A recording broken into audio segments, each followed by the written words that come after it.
अस्सलाम वालेकुम एक्वेरियस, मैं हारिस अज़मी प्रोफेशनल एस्ट्रोलॉजर आपकी खिदमत में हाजिर हूँ प्रोफेशनल रिसर्चेज लेकर एस्ट्रोलॉजिकल न्यूज़ के साथ आपकी खिदमत में। एक्वेरियस वो जो एक इस्तिलाह यूज़ होती है ना कि वक्त बदलते हुए देर नहीं लगती, वो आप पर इस वक्त बिल्कुल फिट आ रही। खबरें सुनाऊंगा तो आप ख़ुद भी कहेंगे कि वाह, अल्लाह ताला की मेहरबानियों से वक्त की साइंस भरपूर अंदाज से आपको सपोर्ट कर रही है। वक्त अल्लाह की एक नेमत है, अच्छा चले तो बहार कहलाता है, बुरा चले तो ख़िज़ां कहलाता है। बट हमें इन दोनों की नॉलेज होना ज़रूरी है ताकि हम इनके साथ डील करना सीख सकें।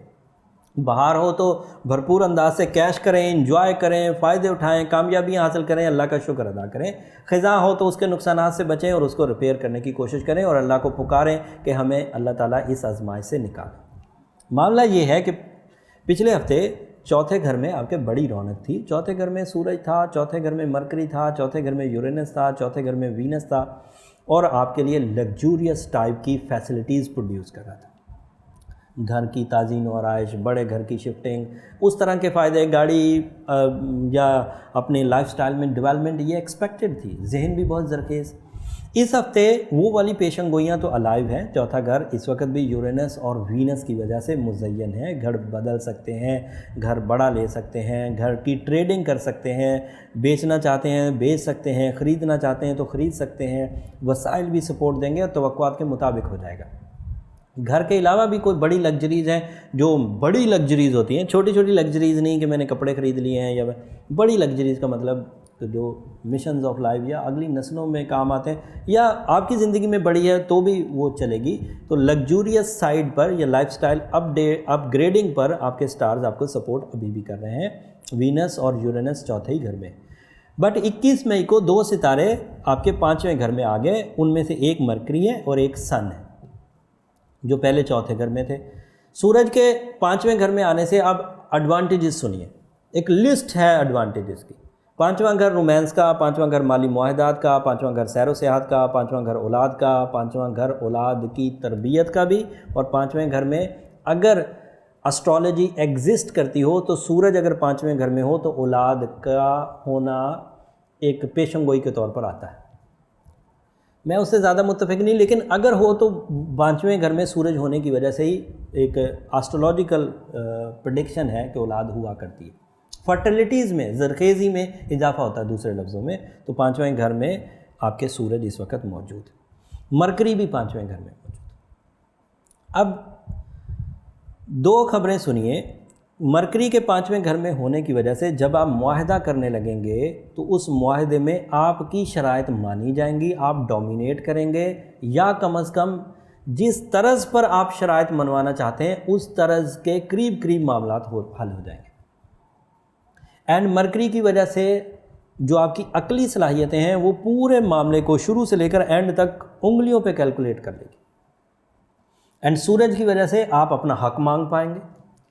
सूरज की वजह से आपके पास एक से ज़्यादा चॉइसेस होंगी एग्रीमेंट्स करने की, एक से ज़्यादा चॉइसेस होंगी रिलेशनशिप अचीवमेंट्स की, एक से ज़्यादा चॉइसेस होंगी अपनी सलाहियतों को बाहर लाने की, समझने की। स्टूडेंट्स के लिए भी ये बहुत अच्छा, रोमानवी कामयाबियों के लिए भी ये बहुत अच्छा, सेहत और तंदुरुस्ती के एतबार से भी ये बहुत अच्छा, पर्सनालिटी डेवलपमेंट के एतबार से भी बहुत अच्छा। ये तो हो गई पेट और रिलायबल पेशन गोई।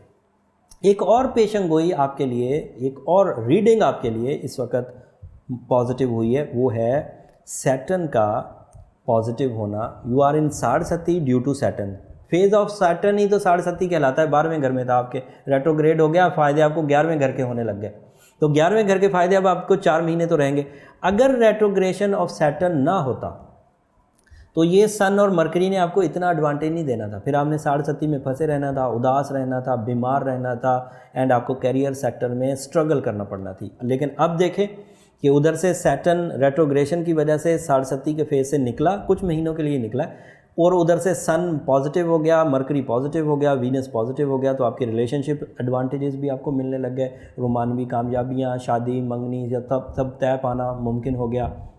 मोहब्बत की कामयाबी, बड़े फ़ैसले, नए माली मुआहदात, सेहत तंदुरुस्ती, ये सब मिलना शुरू हो गया। और मज़े की बात है कि फुल मून जो रमज़ान का पूरा चाँद होना, 14वीं का चाँद आपके 10वें घर में होगा। 2-2.5 दिन आपके इतने मुस्बत हैं, पीर, मंगल और बुध, कि आप अपने कैरियर ओरिएंटेड सडन गेन्स, अचानक कुछ फैसले कर पाएँ और जज्बाती तौर पर बड़ा इन होंगे।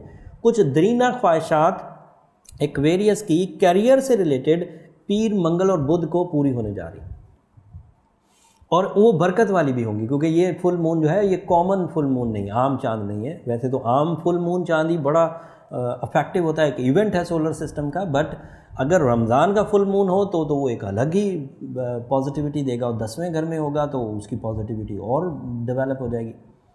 तो इसकी वजह से आपको कुछ मटेरियल एडवांटेज अचानक, कुछ माली फ़वाइद अचानक, कुछ पार्टनरशिप्स अचानक, जॉब का हसूल अचानक, इंक्रीमेंट्स अचानक, प्रमोशन या इख्तियारात में इजाफा, ये अचानक हो सकता है। So this is all possible. Jupiter भी रेट्रोग्रेड होकर 11वें घर में रेट्रोग्रेड हुआ था, 10वें घर के फ़ायदे देने लग गया।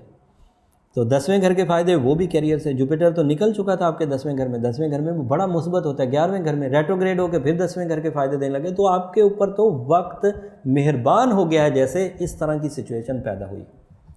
तो ये सारी इन्फॉर्मेशन इस वक्त चल रही है। मार्स आपके 6ठे घर में सेहत, तवानाई, बीमारियों का खात्मा, इज़्ज़त, एहतराम में इजाफा, ये मार्स भी देगा। तो मोस्टली स्टार्स आपके लिए फेवरेबल है। इसमें से एक ख़तरे की तलवार जो है वो सिर्फ सैटर्न की रेट्रोग्रेशन की सूरत में अगस्त के महीने में दोबारा जब वो डायरेक्ट होगा तो प्रॉब्लम करेगी। बाकी सारी चीज़ें मोस्टली मुस्बत चल रही हैं। जुपिटर और सैटर्न फिर घर बदल देंगे, घर नहीं बदलेंगे, मैं डायरेक्ट हो जाएंगे। जब डायरेक्ट होंगे तो वो अपनी अपनी पोजीशन पर दोबारा वापस आ जाएंगे, और वो पोजीशन फिर आपके लिए अच्छी नहीं, लिहाजा उससे पहले पहले अपने एडवांटेजेस हासिल कर लीजिए। जो चीज़ें इस वक्त अच्छी चल रही हैं ये अल्लाह ताला की तरफ से नेमत बनकर आपकी ज़िंदगी में, वक्त एक नेमत है अल्लाह ताला की, शुक्रगुजारी भी इख्तियार करें। वैसे भी रमज़ान चल रहा है, शुक्रगुजारी का ही महीना है, तो ज़रूर अल्लाह ताला से आजिज़ी करिए। बट उसके बावजूद सूरह यासीन की सेकंड लास्ट आयत 13 दफ़ा ज़रूर पढ़िए। 13 दफ़ा नहीं, आप 26 दफ़ा कर दीजिए। एंड सूरह शम्स भी डबल कर दीजिए, एक दिन में एक दफ़ा, अगर कम अज़ कम पढ़ रहे थे तो आप 2 दफ़ा पढ़िए, इससे ज़्यादा एडवांटेज है। एज एक्वेरियस, एक्वामेरीन, टर्मलीन, एमरल्ड, रूबी, ये सब ऐसे स्टोन्स हैं जो आपके लिए बड़े मुफीद होंगे। 25 साल से अगर कम उम्र है तो 7 कैरेट पहन लीजिए। 25 साल से 40 साल के दरमियान एज है, कैरियर की तरफ जा रहे हैं, शादी की तरफ जा रहे हैं, तो 8 कैरेट पहन लीजिए। अगर 40 साल से ज़्यादा है, बीमार हैं या किसी तरह की उलझन में हैं, तो फिर 9 या 10 कैरेट की तरफ जाइए, ये आपके लिए बहुत मुफीद होगी। इस इन्फॉर्मेशन के बाद तो मुझे आप पर रश्क आ रहा है। बस आपसे 2 दरखास्तें हैं। एक तो जब भी इस इन्फॉर्मेशन से कोई फ़ायदा उठाएं तो मुझे अपनी दुआओं में ज़रूर याद रखिए। रमज़ान सीज़न में जब अल्लाह के हजूर सरबसजूद हों तो मुझे अपनी दुआओं में याद रखिएगा। दूसरा, एक्वेरियस जो उलझे हुए हैं, फंसे हुए हैं, इतने अच्छे टाइम के बावजूद, उनको ये वीडियो ज़रूर फॉरवर्ड कर दीजिए ताकि वो इस सिचुएशन को समझकर अपने अंदर वक्त की नॉलेज को बढ़ाएं और फ़ायदा हासिल कर सकें। जो लोग बहुत ही ज़्यादा फंसे हुए हैं, नॉलेज भी है उनके पास, उन्हें चाहिए कि वो अपना इनफरादी जायचा बनवा लें। उसके लिए नंबर नीचे चल रहे होते हैं, उससे आपके अंदर कोई इनफरादी डिफ़िकल्टी है तो वो रिकवर हो जाएगी। अगले हफ्ते तक के लिए इजाज़त दीजिए। अगले हफ्ते नई रिसर्चेस के साथ आपकी खिदमत में हाजिर होऊंगा। तब तक के लिए इजाज़त, अल्लाह हाफ़िज़।